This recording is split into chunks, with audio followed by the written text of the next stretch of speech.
Hi there, my name's Katie Rose from Bhakti Business, and I want to talk to you today a little bit about productivity and keeping things moving forward in your business.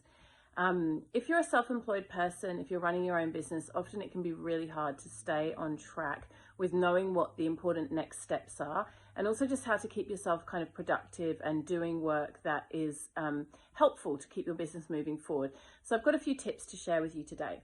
The first one is around income generating activities.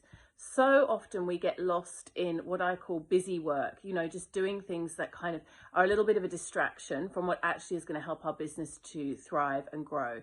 So a good example of that is wasting time on social media. You jump onto social media to do something for your business, and before you know it, you've actually kind of gone down the rabbit hole and started scrolling and looking at other people's content, and you've lost an hour of your time. So if you are noticing yourself doing that, it might be helpful to put some really clear boundaries around things like social media. So for example, you might say to yourself, okay, I'm going to go in for 10 minutes, post this thing, do a couple of comments, and then come out again. You could even go so far as to set a timer. That might help you to get really, really clear on the amount of time and energy that you're spending in that space.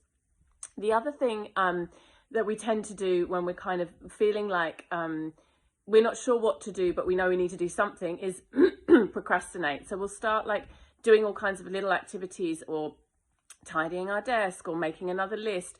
And again, these things can be quite a distraction. So one of the things I love to do in my business is I start the week by making a list of things I want to accomplish in that week. Now, some people work monthly, some people like to work daily, but personally I find if I work weekly, that's a really effective strategy for me. A week is enough time to keep me accountable. So if I haven't gotten things done, I know I need to come back to them and complete my list. On the other hand, if I have a bad day, like for example, I have a young child, like I've got 5 children, but I have a baby who's at home with me during the day, most days.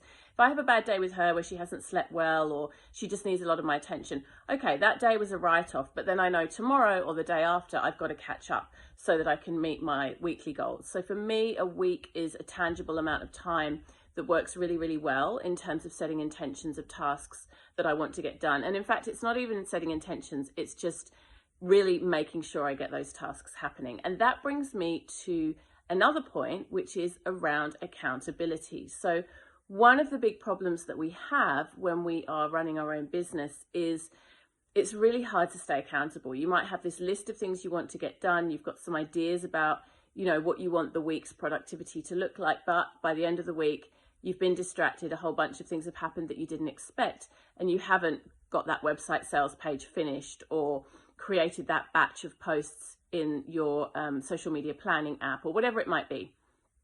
I'm really strict with myself. If I've got it on my list and I want it done by the end of the week, I hold myself accountable to that. And that might mean staying up late to finish some tasks off. It might mean getting up early to get some stuff done. It might mean saying no to something fun or social that I want to do because I have work. In the same way that when you have a job, you have to complete certain tasks so that, you keep your job.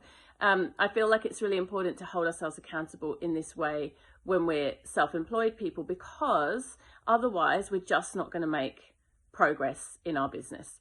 I hope these tips have been helpful. I'm going to be running a retreat at Krishna Village all about business, a Bhakti Business retreat. Whether you're at the very beginning of your journey and you're just starting, or you've been in business for a while, there will be something there for you. We will look at branding, marketing, copywriting, opt-ins, and how to scale an online business, all based in my 25 years experience of running yoga studios and now a successful online business of my own. I'd love for you to join us, and please continue to watch and follow for more tips coming soon.